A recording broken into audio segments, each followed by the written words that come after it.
భారత జాతి నాదినవ భారత వీర కిశోర నేను ఈ భారతి కన్న తల్లి నన్ను పాలన చేసిన పాలవెల్లి ఈ భారత మాతృగర్భమున కోరి జన్మింతు శతకోటి జన్మముల్ ఓ భారత భారతి అందుకొనవమ్మ శత సహస్ర నమస్సుమాంజలి యౌవని దివ్య చరితంబు యుగ యుగాలుగా ఈ జగతి జీవించియుండే యౌవని దివ్య జనలంబు ఈ ధరణి పైన ధర్మస్థాపన చేసే యౌవని ధర్మ జీవనము మానవ జాతికంత మార్గదర్శనమై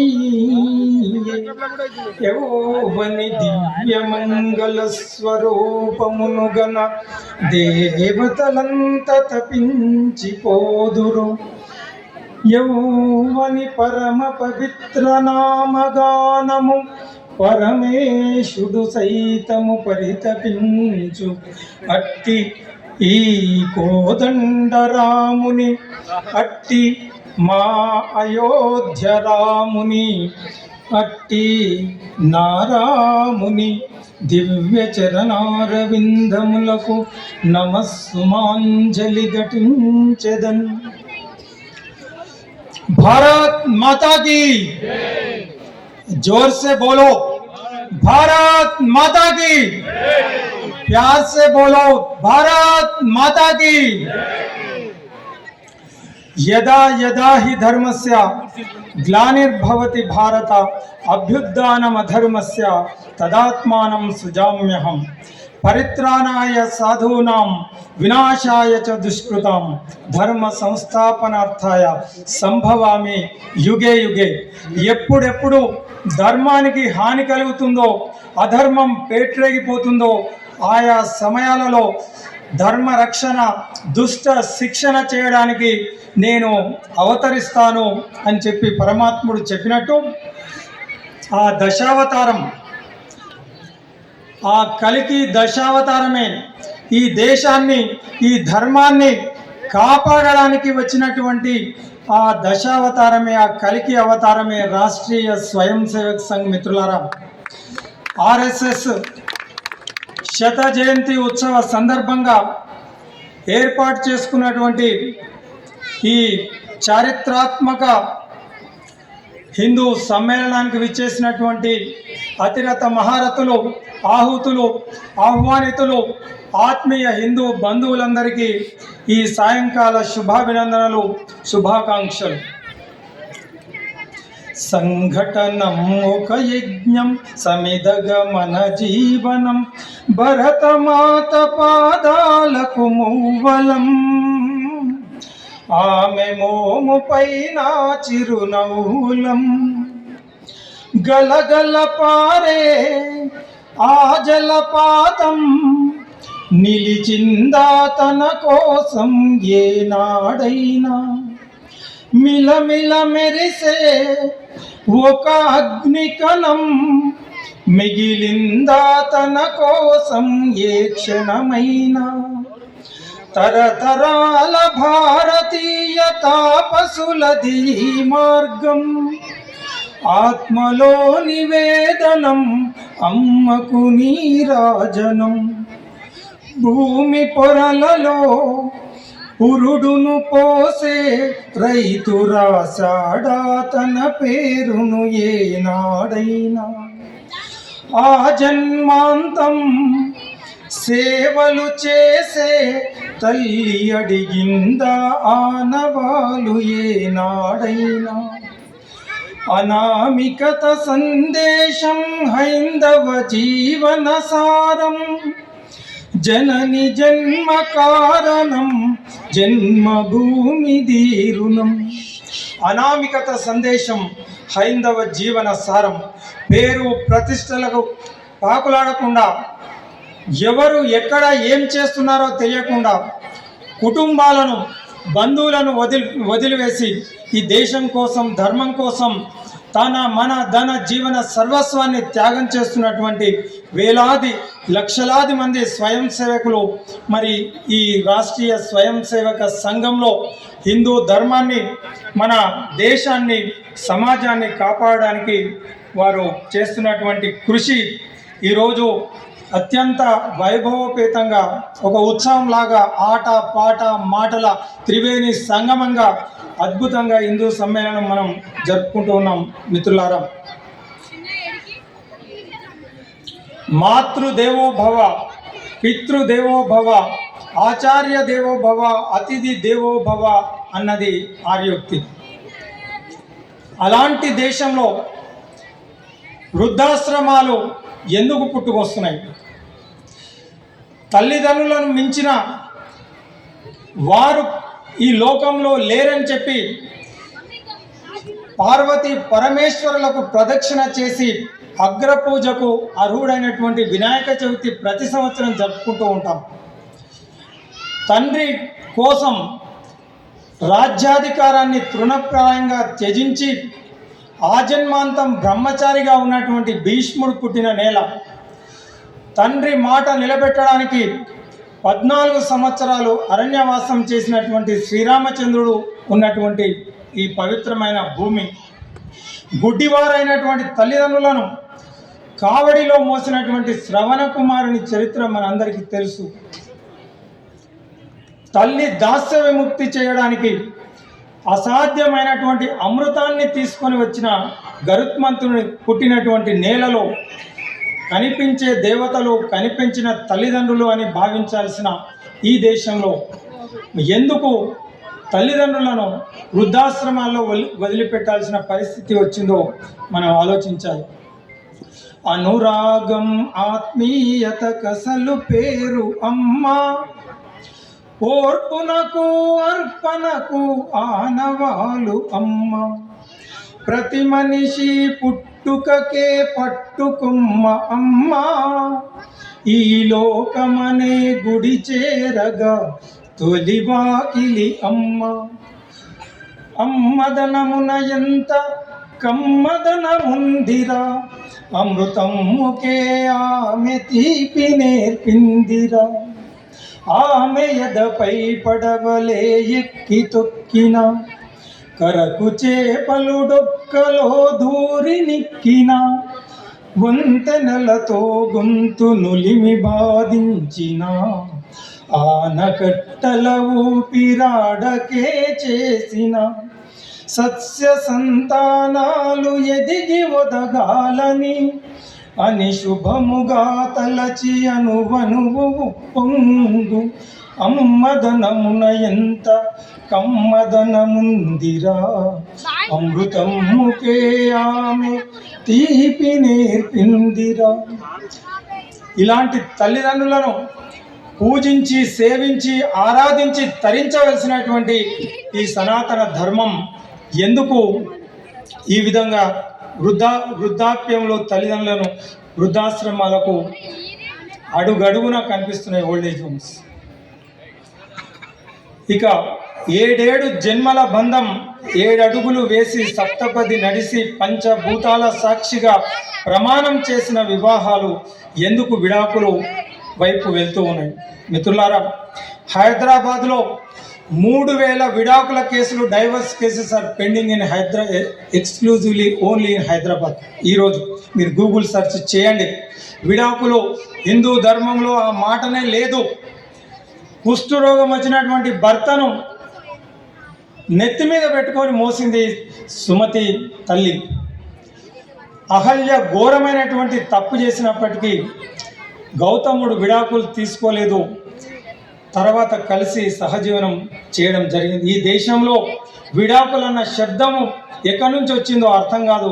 మనం ఆలోచించవలసిన అవసరం ఉంది. మిత్రులారా, ఈ మధ్య మా మిత్రులు ఒకరు అమెరికా వెళ్తూ ఉంటే ప్లేన్లో పక్కన ఒక యూరోపియన్ అమ్మాయి కూర్చుందట.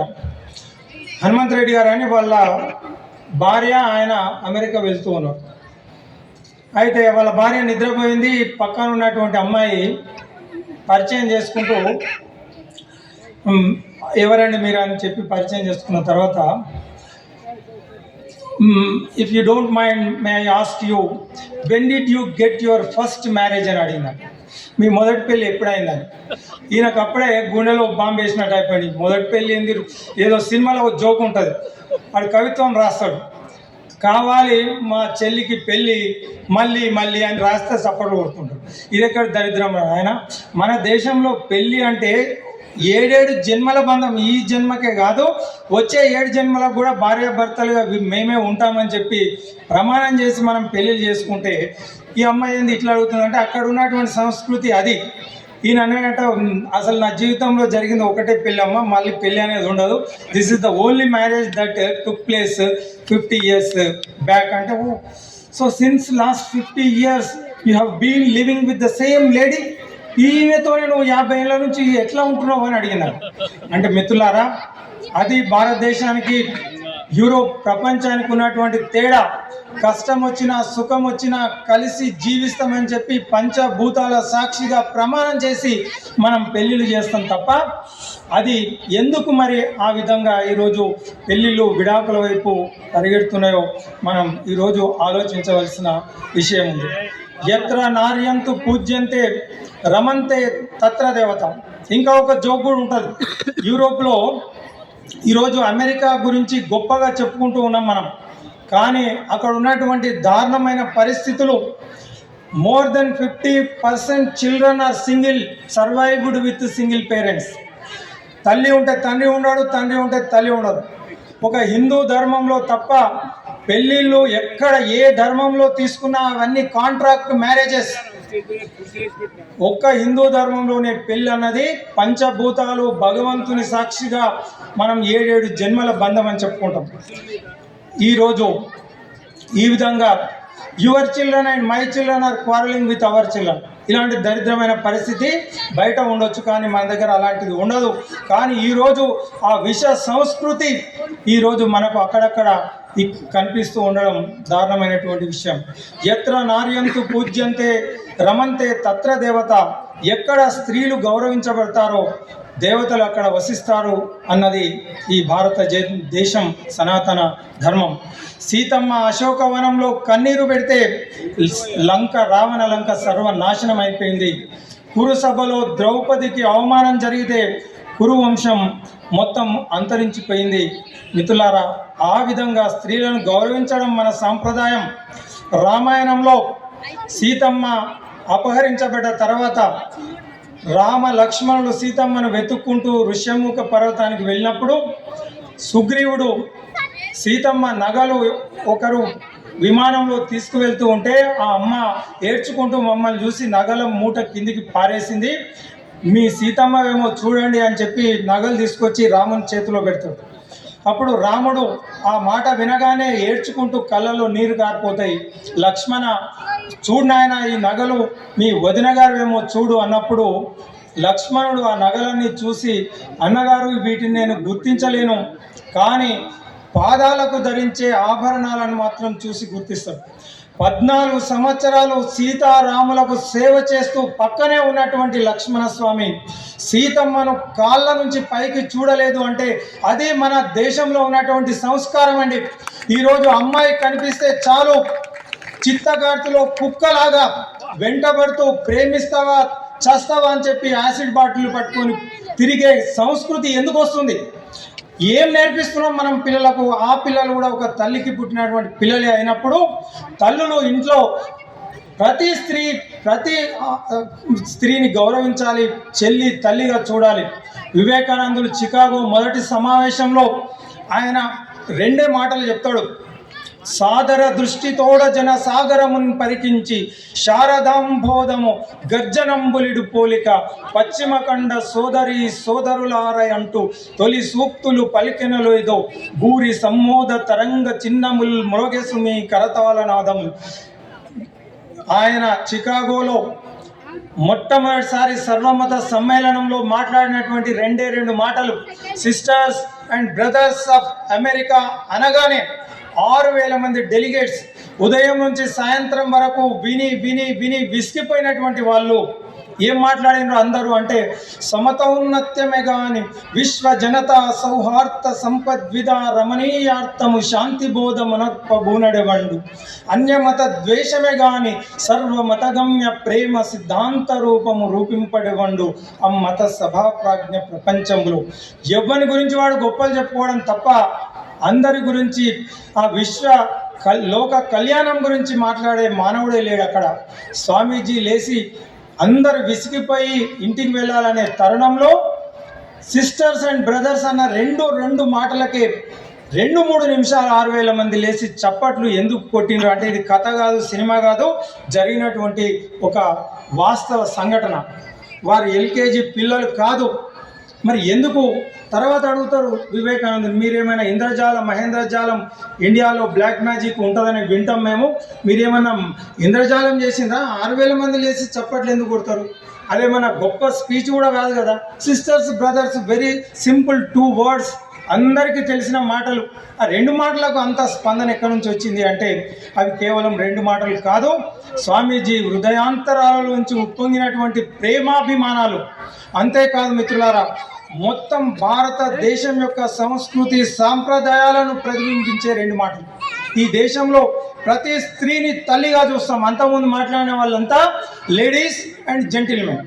ఇతర ధర్మాలకు వాళ్ళ ఆలోచన విధానం ప్రతి స్త్రీని ఆడవాళ్ళగా మాత్రం, ప్రపంచంలో ఆడవారు మగవారు తప్ప వాళ్ళు వేరే భావన వాళ్ళకు లేదు.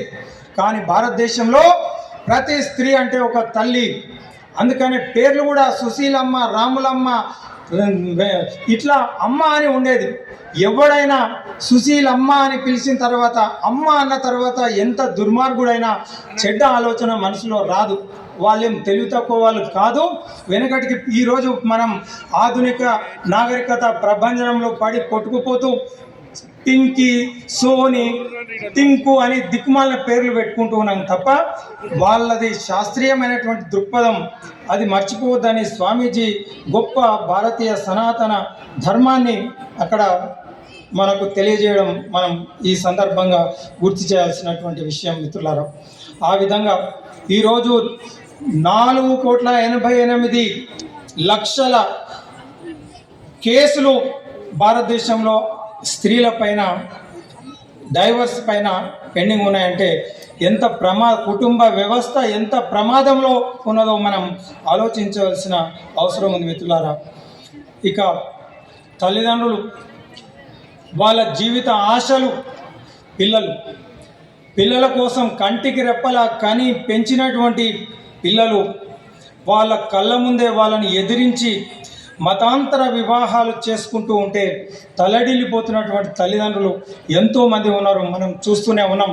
వేల సంఖ్యలో ఈరోజు మన అమ్మాయిలు మరి వాళ్ళ కుట్రలకు కుతంత్రాలకు బలైతూ ఉన్నారు మిత్రులారా.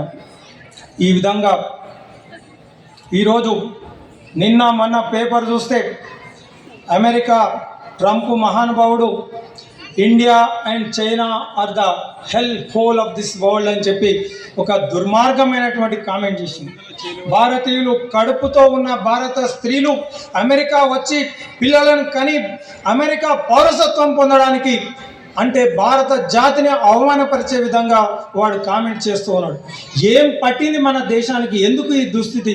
ఇలాంటి దేశంలో వివేకానందులు విశ్వ విజేతగా జైత్యయాత్ర కొనసాగించిన తర్వాత భారతదేశానికి వచ్చేటప్పుడు అమ్మ భారతిని కుమారుడు వివేకానందుడు ఈ దూర ఖండములు చుట్టి జగత్ సభ విజయ గంటల్ మెట్టియు తృప్తి నొందక భవత్ పాదాబ్జ సౌరభ్యము లేశము ఆగ్రానము చేయగ వచ్చే వాత్సల్యాబ్ది ఓదార్పవే అని చెప్పి అమెరికా ప్రాధేయపడుతుంది.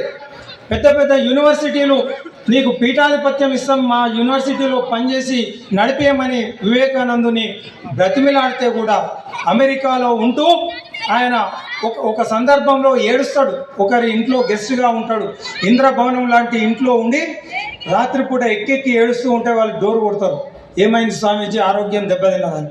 ఏం లేదంటే బ్రహ్మాండమైన అతిథి మర్యాదలు చేసింది, కానీ మీ కళ్ళల్లో నీళ్లు గారిపోతూ ఉన్నాయి, ఎందుకు ఏడుస్తూ ఉన్నారంటే నిజమే నా భారతదేశంలో కోటాది కోట్ల భారతీయులకు ఎందుకు ఈ దుర్భరమైనటువంటి పరిస్థితి అని చెప్పి అమ్మవారిని తలుచుకుంటూ ఏడుస్తున్న, ఏం పాపం చేసింది నా భారతదేశానికి ఈ దుర్భరమైనటువంటి పరిస్థితి? తినడానికి తిండి లేదు, ఉండడానికి ఇల్లు లేదు, బానిసత్వంలో భారత జాతి నలిగిపోతుందని ఒక పసిపిల్లవాడు తల్లి కోసం ఏడ్చినటువంటి దేశభక్తి ఎక్కడ పోయింది? భారతదేశానికి రాకముందు భారతదేశంలో ఉన్నప్పుడు భారతదేశం అంటే నాకు అత్యంత గౌరవం. అమెరికా, యూరోపు దేశాలు ప్రపంచం పర్యటించి వచ్చిన తర్వాత ఈ భారతదేశంలో ప్రతి ధూళికణం నాకు పరమ పవిత్రం అని చెప్పి ఆ ఓడ దిగగానే ఆ ఇసుక పైన పడి దొర్లుతాడు స్వామి వివేకానంద. ఈ దేశం అంత పవిత్రమైందని చెప్పి భావించినటువంటి దేశభక్తులు, దేశం కోసం మన ధన జీవన సర్వస్వాన్ని త్యాగం చేసినటువంటి ఎంతోమంది దేశభక్తులు కన్నటువంటి భారతదేశంలో ఈరోజు ఇక్కడ ఏం తక్కువ అని చెప్పి ఇంత గొప్ప దేశాన్ని వదిలిపెట్టి అమెరికాకు వెళ్ళడానికి నానా ప్రయాసపడుతున్నటువంటి యువతరం ఈరోజు ఆలోచన ధోరణి మార్చుకోవాల్సిన అవసరం ఉంది. రావణ సంహారం జరిగిన తర్వాత ప్రపంచంలోని అత్యంత సుసంపన్నమైన సుందరమైనటువంటి నగరం లంకా నగరం. విశ్వకర్మ పార్వతి కోసం సృష్టించి ఇచ్చినటువంటి నగరం. బంగారు ప్రాకారాలు, రత్నాలు, మనులు ముగ్గులుగా వేసినటువంటి లంకా నగరం. అలాంటి లంకా నగరం రావణుణ్ణి చంపిన తర్వాత రాముని సొంతం. ధర్మం ప్రకారం ఎవరు జయిస్తే వాళ్ళకే రాజ్యం సొంతం. లక్ష్మణుడికి ఆ లంకను చూసిన తర్వాత ఇష్టం అనిపిస్తుంది. రామునితో అంటారు, అన్న ఈ సుందరమైనటువంటి సువర్ణ లంకను మనమే ఉంచేసుకుంటే బాగుంటుంది కదా అని. అప్పుడు రామచంద్రుడు చెప్పినటువంటి మాట ఆనాటికి ఈనాటికి ఏనాటికి ప్రతి దేశానికి దేశభక్తికి అది ప్రతిరూపంగా నిలుస్తూ ఉంది. అపి స్వర్ణమయ లంక లక్ష్మణ నరోచతే. ఎందుకంటే జనని జన్మభూమిచ్చ స్వర్గాదపి గరీయసి. మేలిమి బంగారమే కావచ్చు లంకా నగరం, ఇది మనకు అవసరం లేదు తమ్ముడా. ఎందుకంటే మన జనని జన్మభూమి స్వర్గం కంటే గొప్పది. అయోధ్యను మించినటువంటిది మనకు మరొకటి లేదు. అయోధ్య అంటే సంపదలు, సిరి సంపదలతోనే కాదు. అయోధ్య అంటే యుద్ధం లేనటువంటిది. అక్కడ ప్రజలు అన్నదమ్ములాగా కలిసి ఉండేది అయోధ్య. ఇళ్లకు తాళాలు అనేది అయోధ్యలో మీరు రామాయణం చూస్తే ఇంటికి తాళం వేసే కర్మ అక్కడ లేదు. అందుకనే అయోధ్య లాంటి మన భారతదేశాన్ని మనం మర్చిపోవద్దు మిత్రులారా. సమయం తక్కువ ఉందని చెప్తూ ఉన్నారు, చెప్పాల్సిన విషయాలు చాలా ఉన్నాయి. 2-3 నిమిషాలలో నేను క్లుప్తంగా ముగించే ప్రయత్నం చేస్తాను మిత్రులారా. ఈ విధంగా ఈ పరిణామాలు ఎందుకు వస్తున్నాయో మనం ఆలోచించాలి. ఒకప్పుడు భారతదేశం ఎట్లా ఉంది? అచ్చపు చీకటింట్ల పురులాడుచునుండ ప్రపంచమెల్లా నీ పచ్చని తల్లి గుమ్మములపై వెలిగన్ మణిదీపికల్ కనన్ వచ్చిన ఖండ ఖండముల వారికి తీరునట్లుగా బిచ్చము పెట్టే భారత సవిత్రి ప్రియంబున 2 చేతులను. శాంతి నివాసం సమరసత సందేశం సకల కళా నిలయం సర్వ వేదాంత జ్ఞానతత్వం సకల శుభకర శ్రీకర మందారం శ్రీకాంత శ్రీమంత హేమంతం. ఇది మానవ సుందర సువర్ణ భారతం, ఇది మానవ సుందర సువర్ణ భారతం. అంగట్లో రతనాలు అమ్మినారట ఇచ్చట, అగ్గిపెట్టెలో పట్టు చీరలల్లారట, రాతిలో రాగాలు పలికించినారట, రాగాలతో రాళ్ళు కరిగించినారట. ఒక పక్షికాహారముగా తన రక్త మాంసాలు కోసి ఇచ్చిన శిబిదాతలున్నారిచట. సత్యవాక్ పాలనకు సామ్రాజ్యమును వీడి సతి సుతుల నమ్మేటి హరిశ్చంద్రులున్నారిచట. పితృవాక్ పాలనకు ధర్మ సంస్థాపనకు అడవులకు వెళ్ళే రఘురాములున్నారిచట. కర్మానుసరణకు కైవల్య ప్రాప్తికి గీత బోధించే గోవిందులున్నారిచట. ఇది అద్భుతమైనటువంటి సుందర సువర్ణ భారతాన్ని దోచుకోవడానికి మరి ఎంతోమంది యవనులు, యూదులు, తురుష్కులు, మహమ్మదీయులు, ఫ్రెంచి వారు, డచ్చి వారు, బ్రిటిష్ వారు ఎందరో ఈ దేశం పైన దాడులు చేసినారు. అవసరమైంది దోచుకొని పోయినరు.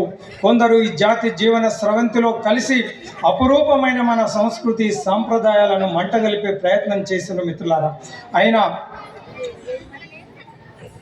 కాసిం నుంచి సింధు రాజ్యం మీద 7వ శతాబ్దంలో కాసిం దండయాత్ర నుంచి 10వ శతాబ్దంలో గజని 17 సార్లు దండయాత్ర నుంచి గోరీ, ఆ తర్వాత మొఘల్స్ వరకు గోరీ భారతదేశం మీద దండయాత్ర చేసి ఉత్తర భారతదేశంలో వేలాది టెంపుల్స్ను ధ్వంసం చేసిన తర్వాత 60,000 కిలోల బంగారం, మీరు గూగుల్లో కొడితే తెలుస్తుంది, 60,000 కిలోల బంగారం, 60,000 కేజీస్ బంగారాన్ని తీసుకోవడం కాదు, కాశీ నగరాన్ని దోసుకొని మరి వేల సంఖ్యలో ఒంటెల మీద సంపదను తరలించుకొని పోయాడు ఒక గోరి.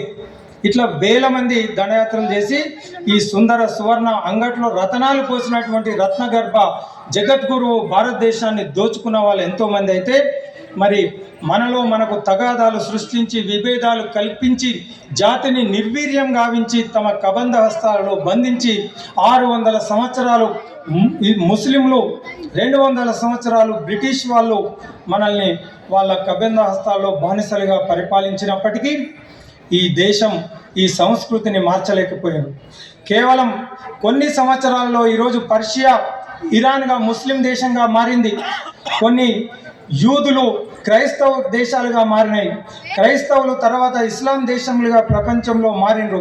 ఒకప్పటి గ్రీకు, ఈజిప్టు, రోమ్, బాబిలోనియన్ ఇలాంటి గొప్ప సంస్కృతులు ఈరోజు కాలగర్భంలో కలిసిపోయినప్పటికీ యుగ యుగాల నుంచి భారత సనాతన ధర్మం, హిందుత్వం సజీవ స్రవంతిలాగా కొనసాగుతూ ఉన్నది. అంటే అది హిందుత్వం యొక్క గొప్పతనం.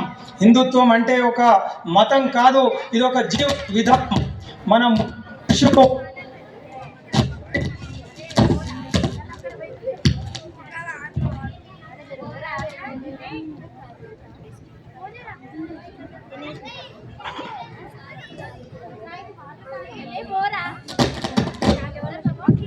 మిత్రులారా, మన మునులు, ఋషులు, సైంటిస్టులు మన ఆరోగ్యానికి, ఆనందానికి ఏది అవసరమో దాన్నే మన ఆచార వ్యవహారాలుగా, మన సంస్కృతి సాంప్రదాయాలుగా మనకు అందించడం జరిగింది. ప్రతి దాంట్లోనే సైన్స్ మాత్రమే ఉంది. అందుకే వివేకానందుడు చెప్పినట్టు test the religion in the lab then accept అని అంటారు. భారతదేశంలో ఉన్నదంతా సైన్సే, తెలుసుకోలేకపోతే అది మన మూర్ఖత్వం. దాన్ని ఆచరిస్తే మనకు ఆరోగ్యం, ఆనందం కలుగుతుంది. మిత్రులారా, ఆ విధంగా మన గొప్ప సంస్కృతి ఇది చచ్చిన జాతి కాదు, మరి చావదు 1000 యుగాలకైనా, వెన్నిచ్చిన జాతి కాదు, పరుగెత్తు విరోధుని పిలిచి కౌగిట గుచ్చిన జాతిరా ఇది, మరుత్తరు శాఖలతోడ హాయిగా అచ్చనకాయలాడుకొనరా మనకీర్తి లతామ తల్లికని. ఇలాంటి గొప్ప సంస్కృతికి మనం వారసులం. ఏ పూర్వ పుణ్యమో, ఏ యోగ ఫలమో, జనించిన అడవి స్వర్గఖండమున, ఏ మంచి పువ్వులను ప్రేమించినావో, నిన్ను మోసే నీ తల్లి కనక గర్భమున. ఈ దేశంలో పుట్టడం ఒక అదృష్టంగా భావించారు చాలామంది. ఆ విధంగా భారతదేశంలో పుట్టడం, మనిషిగా పుట్టడమే ఒక అదృష్టం అయితే, అందులో ఈ కర్మభూమి, ధర్మభూమి, దివ్యభూమి, జగద్గురు అయినటువంటి భారతదేశంలో పుట్టడం మరింత పుణ్యం చేసుకుంటే తప్ప ఈ అవకాశం దొరకదు అని ఈరోజు మరి యువతరానికి చెప్పవలసిన అవసరం ఉంది. ఈ సందర్భంగా మిత్రులారా, ఈరోజు పరిస్థితులను కనుక వర్తమానం చూస్తే గతంలో లేని విధంగా మన దేశం పట్ల, ధర్మం పట్ల, మన ఆచారాల వ్యవహారాల పట్ల, మన నమ్మకాల పట్ల అన్ని విధాలుగా దాడి జరుగుతూ ఉంది. వీటిని కించపరిచే విధంగా ప్రయత్నాలు జరుగుతూ ఉన్నాయి. ఈ దేశంలో, ప్రపంచంలో ఏ దేశంలో లేనటువంటి వైవిధ్యం భారతదేశంలో ఉంది. 2500 కులాలు ఉన్నాయి, 30,000 ఉపకులాలు ఉన్నాయి, 200 భాషలు ఉన్నాయి, 10 మతాలు ఉన్నాయి. కాబట్టి కులం, మతం, ప్రాంతం, వర్గం ఏదో ఒక పేరు మీద, ఏదో ఒక రూపంలో గొడవలు సృష్టించడానికి ఈ విశ్వ ప్రయత్నం ఇప్పుడు జరుగుతూ ఉంది. కులం, మతం పేరు మీద కుట్రలు ఎన్నో చేస్తున్నారు. వర్గాల పేరు మీద ప్రజల వేరు చేస్తున్నారు. భాషా భేదాలతో సరిహద్దుల పోరురో, చీలగొట్టి దేశానికి చిక్కులు పెడుతున్నారు. ముక్కలైతే దేశానికి గొప్పతనం ఏమున్నది, ఒక్కటైతే ప్రపంచాన ప్రఖ్యాతే మనకున్నది. మరి భరతమాత సేవకై, జాతు జనుల సేవకై నిరంతరం జాగృతమై త్యాగనిరతి చూపరు అన్నట్టు ఈరోజు మిత్రులారా, కాశ్మీరం చూడరో కథ మారిపోయరా, అస్సామా నాడురో నెత్తుటి మడుగాయరా, కలిస్తాను మాటరో కడుపులో చిచ్చాయరా, మణిపూరు చూడరో నేడు మంటలై రగులుతుందిరా, నువ్వు ముడుచుకు కూర్చుంటారో దేశం ముక్కలవుతుందిరా. అందుకే పల్లె పల్లెను లేపి గుండె గుండెను ఊపి నిండు శక్తిని చూపి నింగి నేలను తాకి దుంకు దుంకరా దుంకో దుర్గా దుంకిన దుంకు. ఈ హిందూ సమ్మేళనం మనందరిలో మరొక చైతన్యం రగిలించాలి. దీనన్నిటికీ ఒకటే ఒక పరిష్కారం. ఈరోజు మన శత్రువులు బయట లోపల విశ్వ ప్రయత్నం చేస్తూ ఉన్న మన ధర్మాన్ని, మన దేశాన్ని, మన దైవాన్ని, మన ఆచార వ్యవహారాలను కించపరిచే విధంగా, నమ్మకాలను పోగొట్టే విధంగా చేసి మతాలను మార్చి అనేక విధాలుగా దేశాన్ని అప్రతిష్ట పాలు చేసే ప్రయత్నం జరుగుతుంది. దీనికి ఏకైక పరిష్కారం మన ఐక్యత. మన ధర్మం గురించి మనం తెలుసుకోవాలి. మనమంతా ఐకమత్యంగా ఉంటే వీటన్నిటికీ పరిష్కారం దొరుకుతుంది. మిత్రులారా, పేరుకు మాత్రమే హిందువులుగా చెప్పడం కాదు, మన ఇంట్లో మన పిల్లలకు భారత భాగవత రామాయణాలు, కనీసం భగవద్గీత అయినా మన ఇంట్లో ఉందా మనం ఆలోచించాలి. అది ఉంటే చాలు. కనీసం ఎప్పుడైనా తీసి దాన్ని చదివితే చాలు. ఈ ఒక భారతం చదివితే ప్రపంచంలో ఉన్న సమస్త జ్ఞానం వస్తుంది. రామాయణం చదివితే మనిషి ఆదర్శ జీవితం ఎట్లా గడపాలో తెలుస్తుంది. భారత భాగవత రామాయణాలు మన సాంప్రదాయాలను పాటించే కుటుంబాలు చెడిపోవడం లేదు. 150 కోట్ల జనాభాలో భారతదేశం ప్రపంచంలో అగ్రస్థానంలో ఉంది. ప్రపంచంలో అన్నిటికంటే విలువైంది మానవ వనరులు, హ్యూమన్ రిసోర్సెస్. ఆ విధంగా చూస్తే భారతదేశం ప్రపంచంలోనే రిచెస్ట్ కంట్రీ. అందులో 70 కోట్ల మంది యువతీ యువకులు ఉన్నటువంటి దేశం. మిత్రులారా, ఈరోజు 70 కోట్ల యువతీ యువకులు ఉన్న భారతదేశం ప్రపంచంలో అగ్రగామిగా ఉండాల్సిన భారతదేశం. కానీ మన శత్రువులు మనతో యుద్ధం చేయలేక మన యువతరాన్ని చెడగొట్టే ప్రయత్నం చేస్తూ ఉన్నారు. ఈరోజు పంజాబ్లో 90% యూత్ ఆర్ డ్రగ్ అడిక్ట్స్. మారక ద్రవ్యాల మత్తులో పడి తూలుతూ ఉన్నారు. ఒక పంజాబే కాదు, బార్డర్ స్టేట్సే కాదు, ఈరోజు ఇక్కడ మారుమూల గ్రామాల్లో కూడా గల్లీ గల్లీలో గంజాయి, pan Parag, gutka, brown sugar లాంటివి విచ్చలవిడిగా లభిస్తూ ఉన్నాయి. అంటే టెర్రరిస్టులకు, శత్రువులకు ఇది ఒక సోర్స్ ఆఫ్ మనీ మాత్రమే కాదు, మన యువతరాన్ని పెడదారిన పట్టించి వారిని నిర్వీర్యం చేసే ప్రయత్నం జరుగుతుంది. మిత్రులారా, ధూమపానం ధూళిలో తేలిపోతూ, మారక ద్రవ్యాల మత్తులో మునిగిపోతూ, ఉగ్రపాదం ఊబిలో కూరుకుపోతూ, క్షుద్ర రాజకీయాలకు సమిధలైపోతూ, భస్మాసురులై తమ నెత్తి మీద తామే చేతులు పెట్టుకున్న యువతరాన్ని కాపాడవలసినటువంటి అవసరం ఉంది. ఈరోజు మనకు ప్రదర్శన ఇస్తున్నటువంటి యువతీ యువకులు ఇలాంటి వాళ్ళు ఈ దేశానికి అవసరం. స్వామీజీ చెప్తాడు, ఇనుప కండలు, ఉక్కు నరాలు, వజ్ర సంకల్పం కలిగినటువంటి గుప్పడి మంది యువతీ యువకులతో ఈ ప్రపంచాన్ని మార్చవచ్చు. ఇలాంటి యువతీ యువకులను మనం తయారు చేయాలి. ఇనుప కండల శక్తి ఇంకిపోని యొద్దు, ఉక్కు నరముల శక్తి కరిగిపోని యొద్దు, తరతరాల కీర్తి తరిగిపోని యొద్దు, యుగ యుగాల చరిత ఆగిపోని యొద్దు. ధర్మస్వరూపుడు శ్రీరామచంద్రుడు, కర్మయోగి ఆ గీత గోవిందుడు, అద్వైత ప్రదాత ఆదిశంకరుడు, విశ్వమత విజేత వివేకానందులు మనలోనే ఉన్నారనే నిజము మనమెరగాలి. మన శక్తనంతమని గుర్తుంచుకోవాలి. దేశ దేశాలలో ఖ్యాతి గడించాలి. భారతాంబకు ముద్దు బిడ్డలై ఎదగాలి. భారతాంబకు ముద్దు బిడ్డలై ఎదగాలి. జై బోలో భారత్ మాతా కీ, భారత్ మాతా కీ, భారత్ మాతా కీ. వందే మాతరం, వందే మాతరం.